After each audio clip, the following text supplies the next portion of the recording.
Hello, everyone. As you roll on into Yappy Hour, my name is Kathy Madsen, and I'm so excited for this month's topic with our special guest. But before we get started, just a quick little note about some housekeeping. We do ask that you keep your mic muted so that the speakers are always on the screen for everyone watching. And then we also ask that if you're comfortable, have your video on because we love seeing you and any pups that happen to wander on by. This is being recorded to be placed on our YouTube channel for those who can't attend live. So if you don't feel comfortable being on camera, then please keep your camera off and your mic muted. We're going to be talking today a lot about mental health, dealing with stress, and we're going to be covering those topics first, and then we're going to be opening it up for Q&A at the end. But we'd love to have you introduce yourself in chat. Just use the button at the bottom middle of the screen. Let us know where you're watching from. And then if you have a question pop into your head at any point, please, you can put it there in the chat box. We'll be making sure to go back in, looking through those to make sure we answer any questions that you had throughout that. Also, as a thank you for attending Yappy Hour, we do have a new free virtual workshop, and it's called From Pandemic Pup to Pup Standing Citizen. And this is something I'm going to be referring to a lot in today's topic. But it's a free virtual workshop. You get access to self-paced modules on there, and you can sign up for that at preventivevet.com. And then as an extra bonus for all of our Yappy Hour viewers, we do offer a $10 off coupon for all of our other virtual workshops. And that coupon code is Happy Yappy to get that discount for you. And then today, I have been excited about doing this topic since I met Diana, our special guest. We're going to be talking about the impact of COVID-19 on the human-animal bond. And what I've learned so much about is the field of veterinary social work. And I'm excited to have Diana share more about that with you. But we're going to learn what that is, what they do, how important that role is. We're also going to be talking about the challenges that veterinarians, veterinary staff have been dealing with in the pandemic, and then now as we're coming back to a new normal, but also the difficulties that pet owners have faced and then that dogs have faced as well, because stress is all around this last year. We're going to be talking about ways that you can reduce stress for both yourself and your pets. And we're going to talk a lot about being proactive and preventive, something that Preventive Vet is very passionate about. And something I'm really interested in too is more about end of life care for our pets and evaluating quality of life, both now while they're younger, middle age, but then also as they get into their senior years and where you might have to make more difficult decisions. And then once we're done with that, we'll open it up for Q&A for everyone. So I'm so excited to introduce Diana Barone. She is a veterinary social worker and she is amazing. And I'm so excited to introduce her to you. Diana, thank you so much for taking the time to share everything you know with us today. You're welcome. I don't know if it's going to be everything, I'll be honest, but all the things. No, thank you for having me. So appreciate it. And especially just the opportunity to expand knowledge and kind of vision of what this field is and what we can do and how we can all work together kind of collaboratively to help pets and people. So do you want me to jump in? Tell us a little bit about how you got started in veterinary social work, because I didn't know much about this field or this subfield within social work until maybe 5-6 months ago and working more closely with veterinarians. Sure. Yeah. And I do think the past year has really highlighted, especially the professions that help the helping professions. So, I think that that's definitely a part of why there's more eyes on it. But for me, it was kind of an unconventional way. I started in clinical social work. I created my own private practice in New York City. And my focus was really on actually helping people who had survived sexual trauma cope and finding better ways and healthier ways to improve their sex lives. And a part of that was bringing in my own dog for those sessions. So understanding the really healing power of touch, what that looked like for them to be able to develop a different relationship when they're sharing their story and connecting that to touch. And knowing and thinking in my bones like there's something much bigger to this. So just kind of being able to do some research. I did, I've always been an animal person, which I think most veterinary social workers are going to say. Like, I've always been connected to animals in some way, cared about them. Somehow ended up working with humans along the way, and just realized like I do want to go back and reconnect with what I've always been really passionate about. And volunteering with animal welfare has always been there. Eating plant-based has been there, but there's more to it. There's something deeper. So I had shared with Kathy, I went down to Vieques, Puerto Rico after Maria to do some volunteer work. And after that, just really dedicating myself to finding out how I can incorporate this more into my work, and kind of stumbling into the University of Tennessee's postgraduate certificate program for veterinary social work, and entering that program and finishing it just last year. So getting that certificate, getting involved in an internship through there, with where I'm now currently placed full time. So it's been a unique journey, but in some way it was always meant to happen. Yeah, definitely. It's always funny to me how a lot of dog trainers are always like, oh, I love animals, so I got into this for that. But then we realize so much of it is working with people too. And so it's the whole thing. You've got it, you got to love working with animals, and you got to love working with people, because they're the key. So tell us a little bit about what exactly does a veterinary social worker do?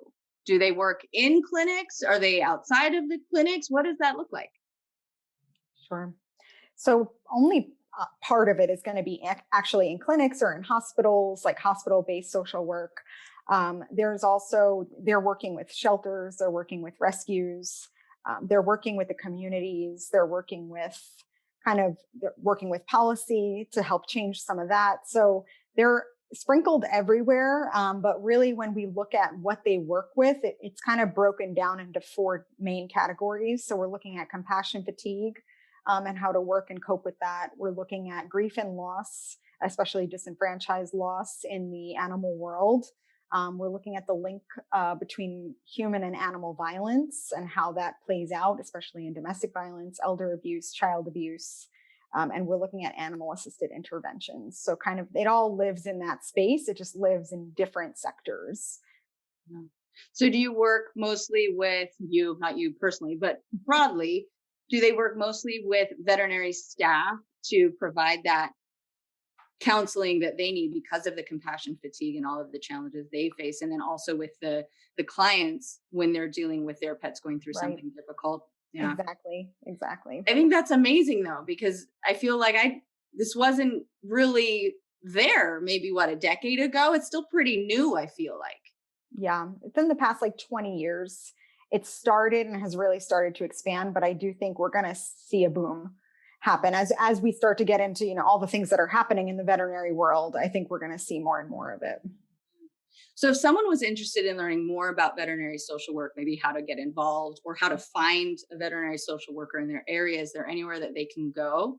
Yeah, absolutely. So the University of Tennessee's website with veterinary social work is just packed with resources, including if you want to hire one, what template to use, if you want to find one, where to go for that, and information about quality of life, which we'll get into later, information for pet guardians, as well as veterinary staff and professionals. So I always use that as a resource hub for anything related. Yeah, and I'll make sure to include that in the follow-up email that goes out to everyone after Yappy Hour as well, so that way they can find it easily. But it's amazing. I think it's such a cool field to have, to be a resource for everyone. So with this pandemic over the last year and a half, I don't even know anymore. Time has no meaning after this. Not anymore. What have been the biggest challenges for people? And let's start with the veterinary field. So veterinarians, veterinary clinics, veterinary staff, what have the biggest challenges been during the pandemic? And then now as we're coming out of it, what are they facing? Right. Yeah. We definitely saw, at first everyone was scared whether or not hospitals were going to stay open. There was a determination that we are a hospital, so we do have to stay open. I think that was pretty much seen across the board. A lot of general practices maybe did shutter their doors for a temporary period and kind of directed towards the hospitals. So then you start to see kind of an increase in caseload because they're being seen for things that maybe they wouldn't have generally been seen for, because general practices are either closed or closing early, or they have less staff. And then as the year goes on, we start to see just an absolute increase. In my region, I'm in the Northeast, 60% increase in caseload as the year went on. And we were not seeing a 60% increase in staffing. We were seeing a decrease in staffing. So you have less people meeting more need. And as the year goes on and on and on, it did not stop. So it's wonderful that when we look at the numbers, around 12.5 million pets were added to households last year. And around 50% of veterinary practices lost to doctors. Wow. And for some practices, that means closing because there are no more doctors. And now we know about 50% of veterinarians are actually looking to leave the field entirely, in addition to that. So you're looking at a huge supply and demand issue. Yeah, all the pandemic puppies and pandemic kittens. I mean, I brought home a second dog, the pandemic puppy, during all of this. So just that increase in how many, especially with people who are new pet owners and who might not know kind of how that all works. That's a big challenge for them. It is. How can pet owners support the veterinarians and in the whole field in all of this? Yeah, that's a great question. I know that obviously this has all impacted all of us. So we can't neglect that when our pet is sick or suffering, we're going to be more on edge, even more so than we would have been prior to the pandemic. So just taking a moment to recognize that that's happening to you, and, just keeping civility throughout that process when you're visiting your veterinarian or veterinary practice. Thanking them is huge. A thank you goes a really long way, and we don't often think about how much effort is going on behind the scenes, especially now that it's curbside. You don't actually see everything that's going on. For most places, it's still curbside. You don't see as much of what's going on. So just a really heartfelt thank you honestly goes a long way. And just keeping in mind that we're all human and we're all doing our best under these circumstances. We're all struggling with the same things. Yeah. Yeah. Even I just got an email from my veterinary office where they were like, your 2 dogs aren't due for their annual exam for 3 months, but you should make your appointment now. Yeah. Because we are booking that far out. So just remembering, yes, they are overloaded. They're trying their best, and so just appreciating them for what they do and remembering that civility. It can be hard. I know when I get emotional about things, I forget those little things, but you're right. It does go a long, long way for them. Then on the flip side, for pet owners during this last year and a half, what has been the biggest challenges for them, whether it's bringing in a new pet and all of that goes along with that, all the stuff that goes along with that, or dealing with health issues, behavioral issues during the pandemic. And then now on the training side, things we're starting to see happen coming out of that. Yeah. I think what you've spoken about, absolutely. But I think the largest thing has been the curbside aspect, and just sometimes having to leave the site entirely because there's nowhere to wait. There's nowhere to go, and just going home and having to wait it out has been really stressful. Not being able to wait in a waiting room because they would wait all day, that they'd be there all day waiting for their pet. Because they felt close to them and that's where they wanted to be. So it's equivalent to people who have had to leave family members in hospitals, through this, and they haven't been able to be with them. So I think that honestly has been the most challenging piece with the clients I've spoken to. And then losing your pet during this time, I know we spoke about, it's been so challenging because you had so much time with them, every day, where you didn't usually have that. And although that's really beautiful, that's what you got to have kind of for the last days, then all of a sudden they're not there anymore, and you're used to being with them all the time now. It's an extension of yourself.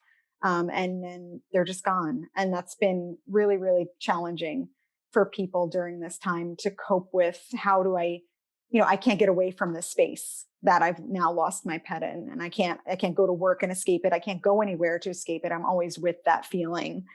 So those are the things I think that have come up the most. Yeah. Yeah. And losing a pet is hard enough not being in the middle of a pandemic. Yep. Yeah. It's just so difficult. And even just thinking about when I've lost pets, it's heartbreaking. It makes me want to cry every time. I know. I definitely think on the training and behavior side, we're seeing a lot more. It's almost more worry about separation anxiety than we're actually seeing separation anxiety. So there's a silver lining, I think, there. Anticipatory anxiety. Yes. Right. And the humans kind of build into that. I know that I was very anxious with my younger dogs, leaving him alone. And so now that life is starting to get back to normal, paying attention to how am I going to set this up and be proactive, because I did not get enough alone time practice, even though I meant to, now that we actually do have to leave him alone, what can I do to make this successful? But that anxiety was still there, and so that challenge coming out. And then I know a lot of, especially pandemic puppy owners, dealing with, wow, my puppy did not get the socialization that I know they needed. So what do I do now? And so that's been a challenge, and something that today we're going to talk about some resources that we have for that, resources that are out there to help approach that. But it is something that I want pet owners to know it will be okay. There are things you can do to help with those behavior and training issues. Don't give up. I know we were talking about this prior to Yappy Hour, Diana, but there's all this fear in the animal industry of, are people going to return their pets after the pandemic? Because there was such a boom of adoption. I think there was just a New York Times article that came out maybe a day or two ago that was talking about, actually, the numbers aren't showing that. And I think you really made this point to me. You're like, I don't think it's going to happen, because people have that bond with their dog or their cat that they brought home in such a difficult time, that relationship is actually really important to them. And they do, whatever it took to keep them and to keep sharing their life with them. So I'm encouraged by that. I'm encouraged by the numbers that we're starting to see not being as bad as I think we were scared of. So yeah. So I'll try to find a link for that article and share it in the follow-up resources too. So everyone can be as happy about it as I was. What are some things? So now I kind of want to dive into things that we humans can do when we're feeling stressed, when we're feeling overwhelmed with our pets, things that we can do to calm ourselves down, ease our anxiety. And that might be whether there's a medical emergency. So our dog or cat is at the vet and we can't be in there with them. What can we do? Or if there is a difficult diagnosis that maybe you get with your pet now or in the future. And then I have some ideas too of just what to do when your dog's behavior and training is just driving you insane, because there are moments with every dog. I have a teenage dog right now, so I have moments where it stresses me out. But what are some basic things that you encourage people to practice and do when they're feeling overwhelmed or stressed? Yeah. Thanks for bringing that up. I think I just want to point out first, like, we have all been experiencing the chronic mild stress, right? So that's already layered on there. Some of us have actually experienced much more than that this past year and a half. So understanding how we've been impacted is going to impact our pet, right? That relationship is there, that dynamic is there. I wanted to mention HABRI, which is the Human Animal Bond Research Institute, has a lot of that information about our relationship with our pets and how our health is all connected, right? That one health concept of us, our pets, animals, the environment. So knowing that when you actually keep yourself healthy and stable and calm and grounded, you're helping everything that's connected to that. So breathing is the first thing I'll say, because it's the easiest and you have to do it anyway. So because we have no choice. So why not be intentional about it, right? We're already doing it. It's keeping us alive. It's a beautiful thing when you're then able to really tap into the fact that I am doing this. I can do this. I can slow it. I can watch it. I can feel it. I know box breathing is a simple one, right? The inhale for 4, the hold for 4, the exhale for 4, the hold for 4. I tried that. Yeah. It's harder than I thought it was going to be. But what was really cool is I was wearing my Fitbit and it told me my drop in heart rate after doing that was really cool to see. So I love it now. So I think more people should try it. Yeah. It's hard because you have to pay attention, right? But that's the whole point, is that you can't pay attention to anything else when you're paying attention to how you're breathing. So it's good for that. Even just 3 really deep inhales and really slow and long exhales, that can make the difference between reacting and responding. So just noticing, breath can go a long way. And if you sprinkle any type of mindfulness into that, which is, we understand, is like paying attention on purpose without judgment. So you can do that anywhere, right? It's just a matter of focusing on the moment, not judging the moment, not judging yourself, just being really one with what's happening. I always encourage that. There are a bunch of wellness apps out there, and I will say, download the free stuff. Like, they always give you free portion, and then you can just figure out what works for you and kind of go to YouTube or find it elsewhere. You don't have to pay for content. There's a lot of content out there. If you really like the app, go for it. But just try it out, see what works, and go from there. Yeah, definitely. I took up yoga virtually during the pandemic, and I think that's been a nice little, this is my time. I'm going to close the door. The dogs are with my partner, the kids downstairs. Yes. I'm going to have time to myself and deal with this. Yeah. And I think just being mindful and then taking that time, I think is really important. I do know it's helped me as well when my dogs are driving me insane, is actually taking a moment away from them. Going on a walk without the dogs has been nice. And I am lucky in that I have someone to take care of them for me. Although he always tells me, he's like, I have no idea what I'm doing. I'm like, it's fine. I can fix what you mess up later. But it's been important for me because as a trainer, especially, the expectations that I have for my dogs and their behavior and training are really high. And so that pressure is there. And sometimes I'm like, this isn't working how I wanted it to. You're not doing what you should. I don't want to take that out on them. And so I just have to go and kind of practice my own self-care, and take a breath, right? And kind of just step back from it for a moment. So I know that's helped with my adolescent dog, because adolescence is probably the worst life stage to live with. But for me, that's been really helpful. So I always encourage my clients to, if they're driving you nuts, it's okay to step back, take a breath, take a break from training for a minute, and just try to relax, right? Lower your expectations a bit of your dog. I love that. I love that you included like not judging yourself for it. Like, I want to judge myself so bad, but I need to not, because that's not going to help anything. Just let that go. Yeah. Yeah. It just stresses you out even more. So, and I think for stress reduction in pets is an interesting topic for me, because more and more research is coming out, especially for dogs, of what does lower stress for dogs. And it might be different than what we think it is, because we tend to put our own spin on things as humans. And I always go back to exercise and enrichment.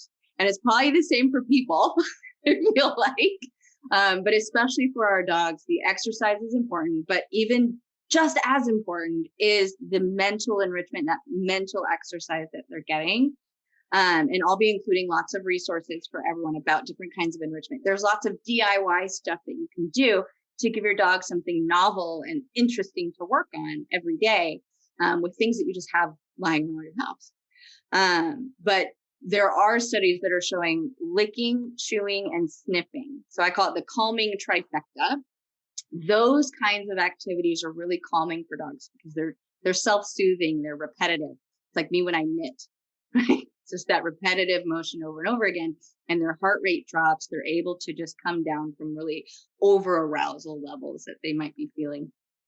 So I'll be including an article in the follow-up resources about the calming trifecta, ideas that you can incorporate that into. But probably the easiest for everyone is what we call a sniffari, which is really just letting your dog sniff for as long as they want to, wherever they want to, as long as it's safe for them to do so, and letting them work that part of their brain. Their olfactory system is so important for them, and it's how they really see the world, which is different than us. We see with vision, and they're smelling everything. So activating that system, letting them sniff everything and take it in, it's really good decompression activity. And that can be done, while you're out on a walk, or even if you have a yard in your backyard, just scattering some of their kibble in the grass, like it's nature's snuffle mat, right? So really letting your dogs decompress with those lower energy activities. And then licking and chewing. Again, self-soothing. It's really good for dogs to get that in to lower their stress levels. And then you made a good point too, Diana, of they are entwined with your mental state and emotional state. And so if you're feeling stressed, they're going to notice that and feel it. I know there's some studies that show cortisol, the stress hormone, matching between owners and their dogs. And so knowing that if you're stressed, your dog might be mirroring that, right? So to help them, you have to help yourself. And I think sometimes we forget that. So we do. Great point.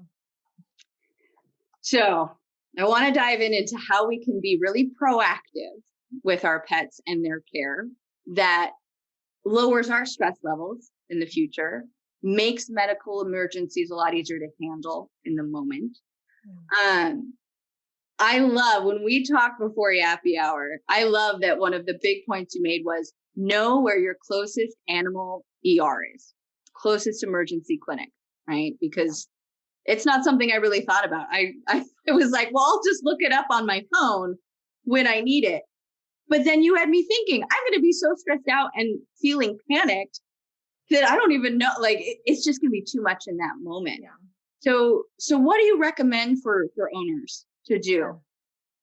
Yeah, definitely. I would even encourage now to know several, because as we've seen with the problems with our supply and demand chain right now, a lot of them are going on service pauses where they're not accepting new cases, or they're doing partial closures where they're closed every week at the same time. So you may know the closest ER, and when you need it, you may not be able to access it. So that's the scary truth of what's happening right now, and that's happening across the nation. So know a few and have those numbers accessible in your phone, on your fridge, wherever is good for you, that you can find it very easily, and call before you go to make sure, because if they're not taking, they'll probably know where the next closest one is and be able to send you there. Usually that I know of, communities have really tried to work together to divert to each other when they're accepting, and when they're not, they're aware of that. So just being super proactive in knowing all of that information beforehand. Hopefully you never need it. But if you do, same for us, right? If we need an ER, you need to know where the closest one is. You don't want to have to look for that when you're in real dire need. So just having that available. Yeah, and at preventivevet.com, we do have a directory to find a local animal emergency room. So I will make sure to include that link for everyone so that you can go and find a couple. You're right, because even just wait times, you might be able to ask them, what's the wait time for this? And if it's long, you can call the next one and see. Because I know that's been really tough during the pandemic. Exactly, yeah, some wait times have been up to like 16 hours. So it's just been a lot. That's tough. Outside of knowing where your closest animal ER is, I like to think about being proactive and preventive day to day. So what are your tips for pet owners on things that they should be watching for, things they should be aware of day to day in order to make sure that they are staying aware of what's going on? Yeah. First of all, don't overanalyze. I think people notice one little thing and they really laser focus on that. It may have been there this whole time, especially when we've been with our pets so often. We've noticed more. That was happening when you were at work and they were okay, right? So it's like, it's okay. But obviously if there are things that are bringing up concerns, and your gut, like go with your gut with a lot of it. Because it's going to be, that connection is there, right? And that's going to be able to tell you if, okay, maybe I do need, this keeps coming up for me, like maybe I do just need to check it out.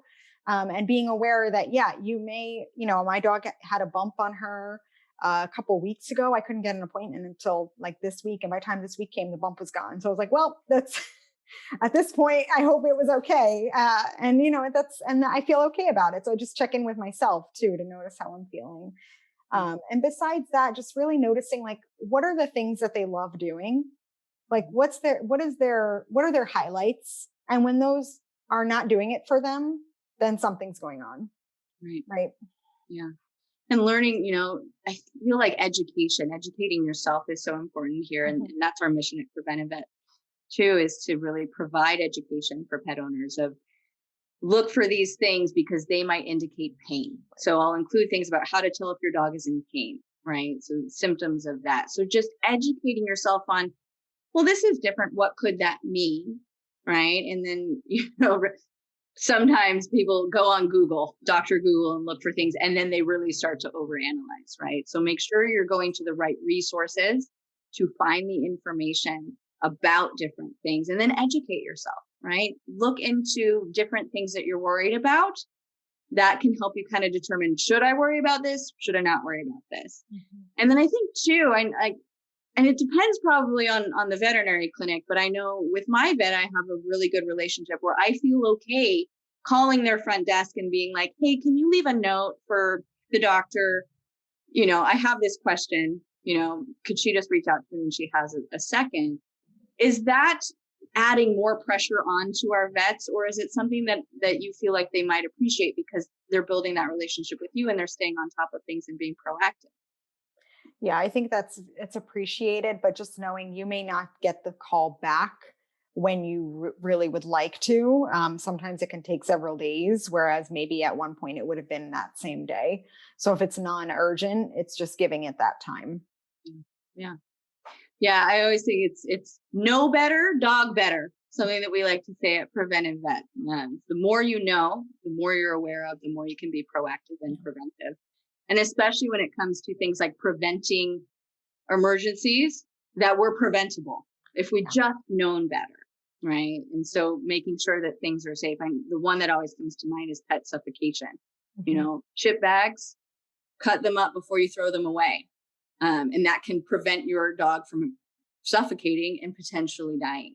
And that happens more often than we even think, and so just knowing better is being proactive and being preventive. So I'll be sharing lots of resources for everyone so that they can find those resources to get educated, learn new things so that they can better take care of their dogs as they go. And you kind of, alluded to this a little bit with quality of life, where you start to pay attention to what do they love and all of that, and if that changes. So I'd like to dive a little bit more into quality of life at the end of life. So end of life care. And then as we get closer to having to make the really difficult decision of euthanasia, and what that looks like. And then after that, on a happier note than that, how do we tell if our dogs are happy in the present?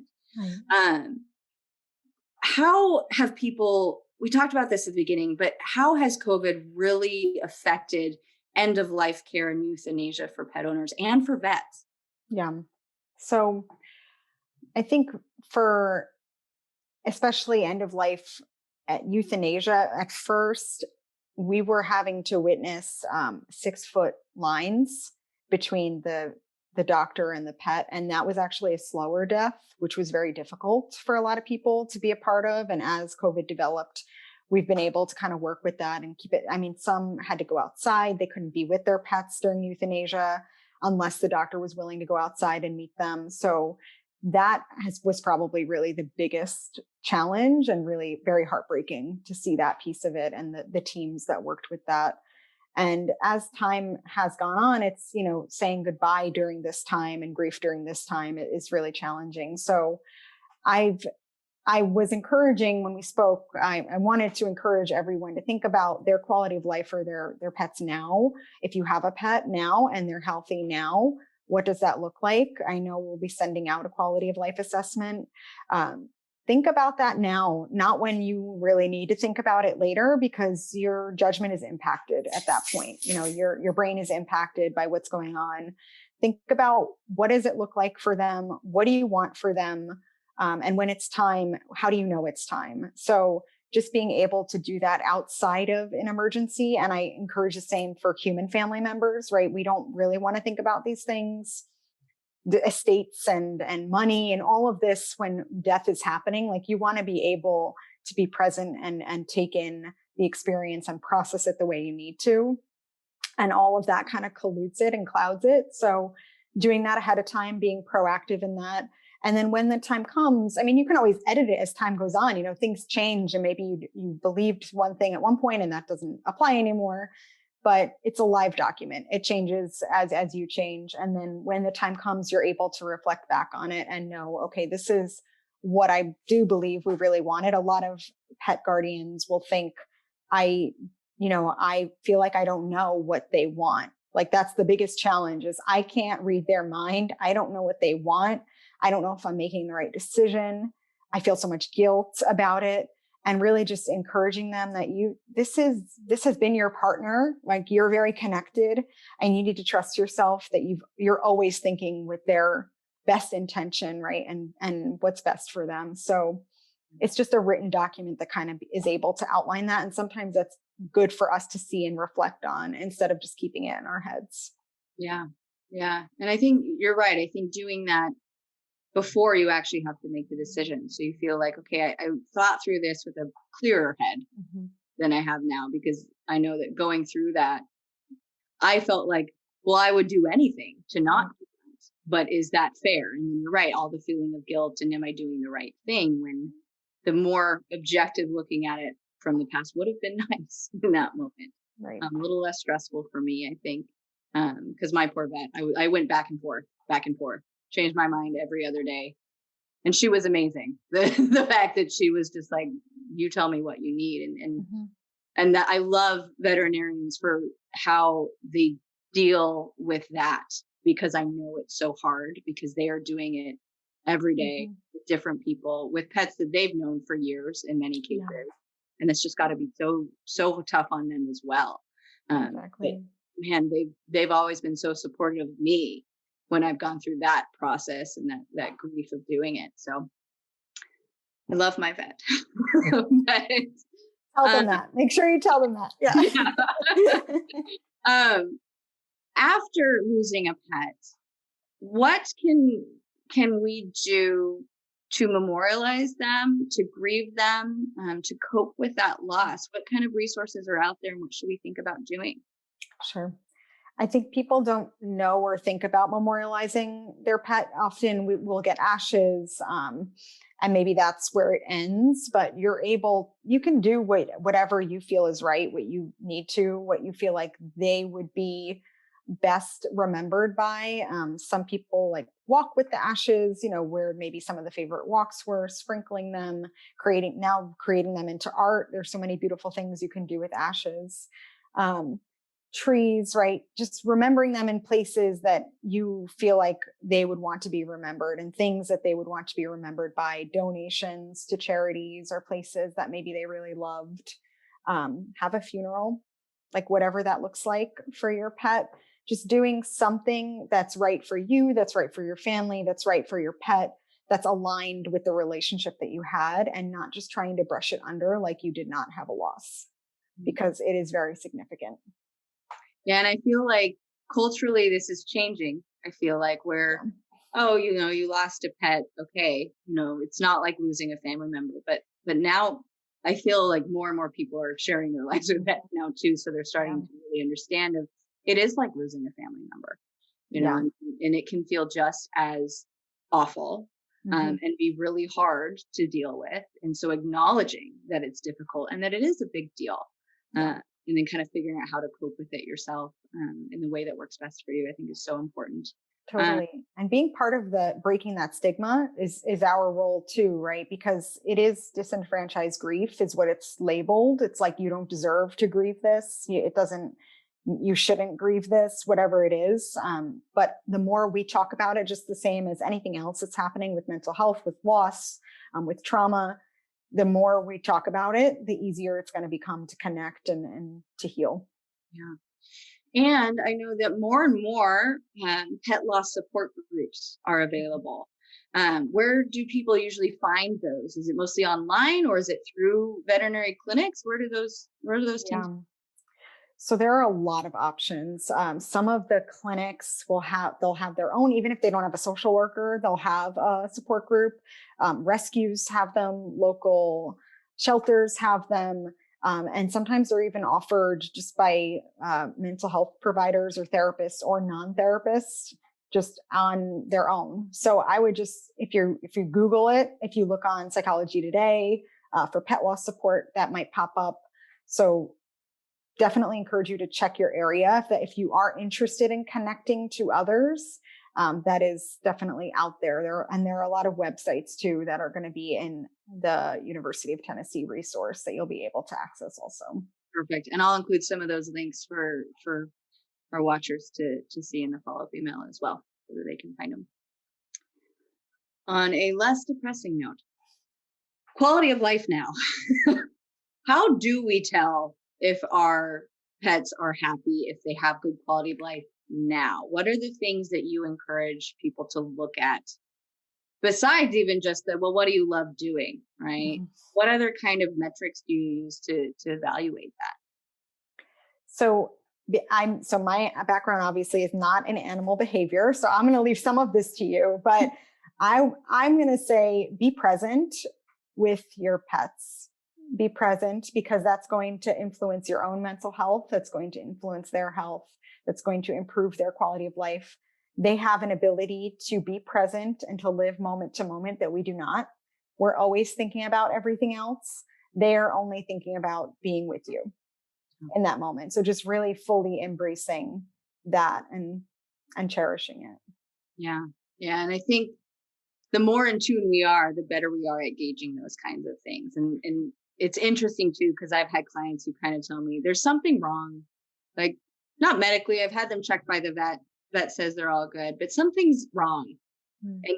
And we watch the dog, and I tell them to trust their gut on this. And so the more in tune you are with your pet, and no one is more in tune with their dog than the person who lives with them 24/7. They might not know what certain things mean, like from canine body language, but then that's my job. I start to be like, this is what you're seeing. This is what it could mean. So let's go down that rabbit hole and chase that. So being in tune with them is such a good point. Paying attention.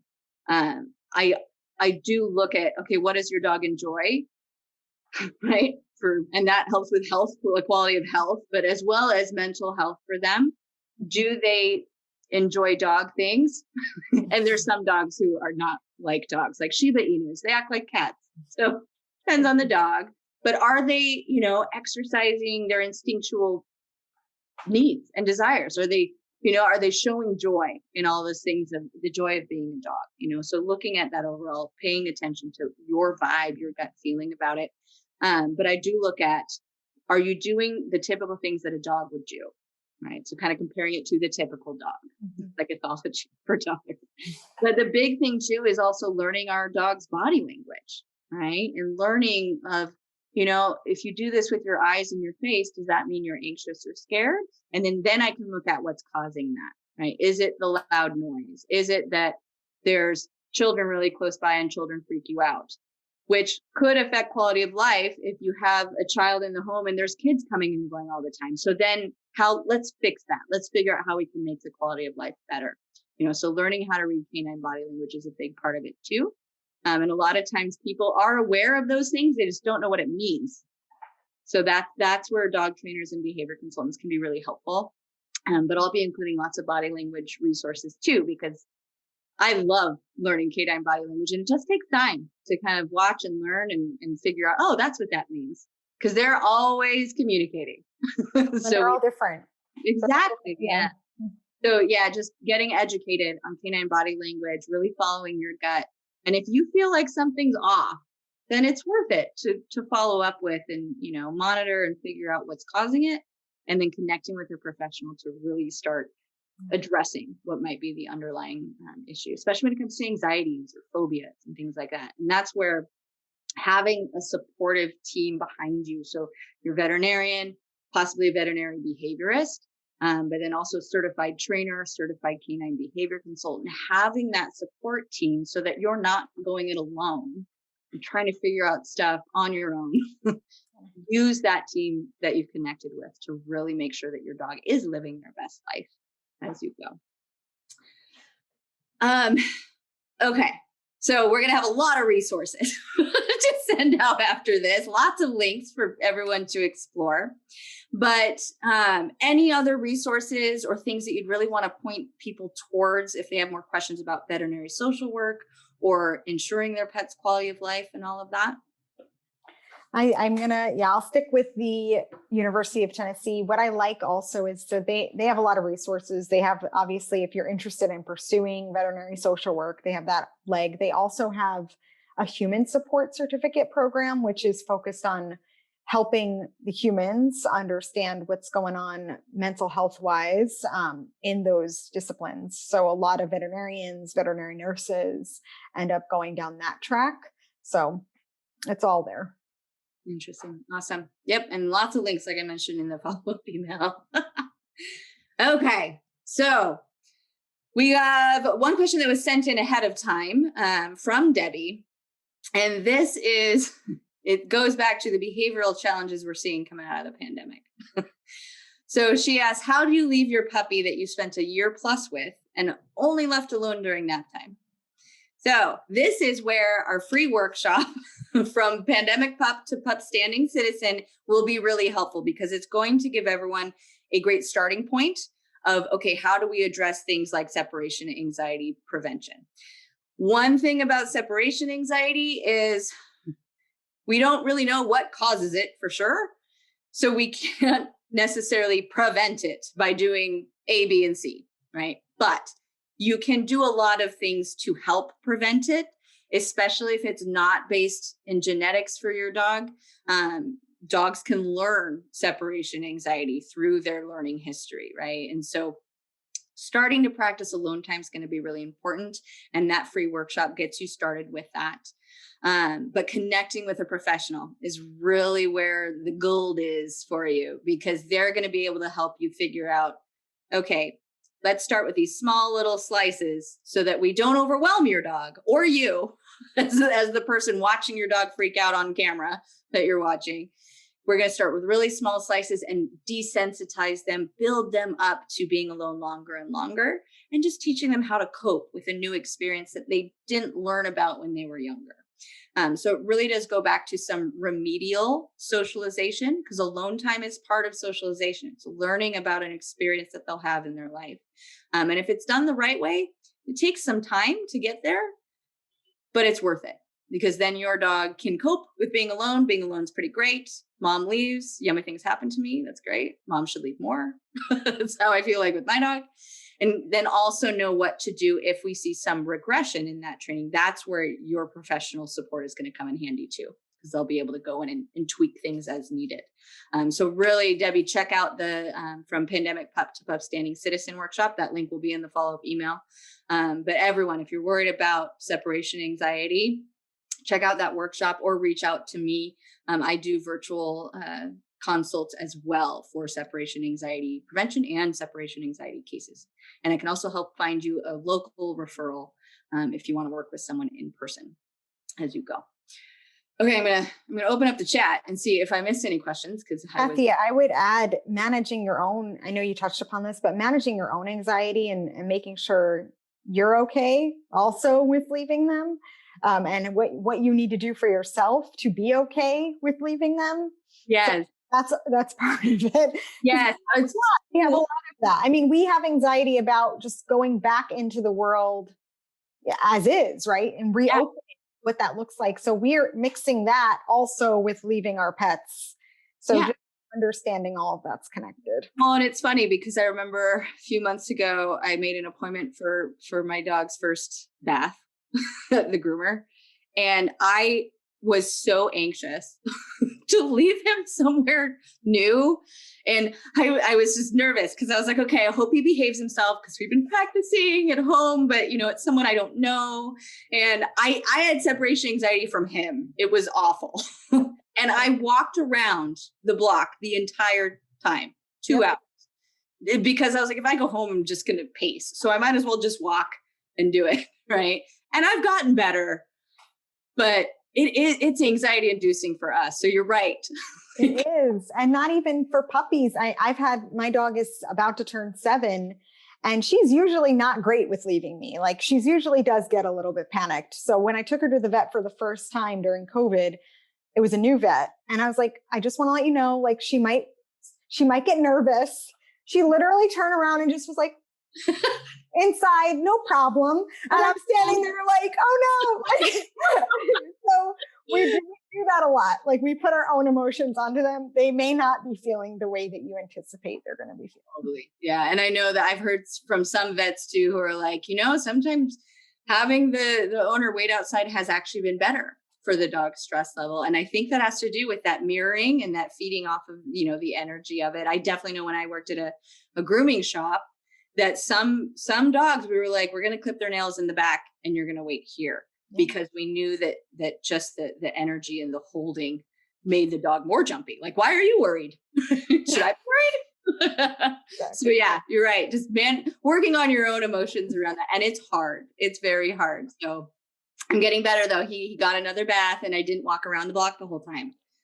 So that was good. I still checked my phone to see what time it was, like every 5 minutes, but it's crazy. Crazy. We love our dogs so much. We do. Okay, let's see. And Mia, I don't know if you saw any questions that you meant to mention at the end, if I missed them. Oh, Robin, I'm so sorry. Thank you. Yeah, it was a rough day. I don't want to depress anybody, but I'm glad. It was just kind of nice to have you touch on death right now, because it was excruciating. And when you said that we've been spending so much time with our pets the last year, I think that made it, that much worse. And it was so hard for me to find an emergency vet that could take him. And I couldn't believe it. I was like, why is this so hard? So when you brought that up, it kind of, made more sense that they're going through a really tough time. And I had to literally call, 3 places said no. And then the 4th one I found, I had to drive 45 minutes. I almost had to drive an hour.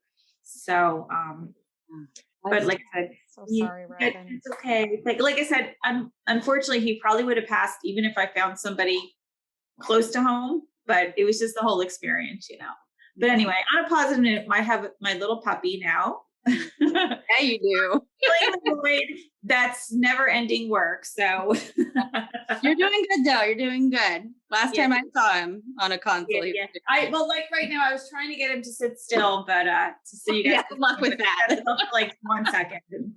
Oh, Robin, my condolences. And honestly, you don't have to switch it to a positive note. Like you can with it, right? And just take care of yourself through it. Thanks, everybody. Yeah, because it's really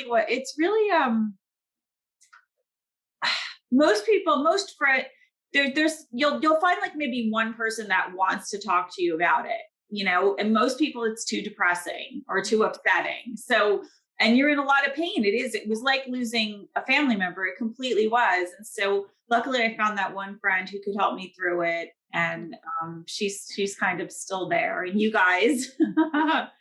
So it'll get better. And the vet was wonderful. The vets were really my therapists for the few days after. So that made a difference too. Yeah. So, but he had a good long life.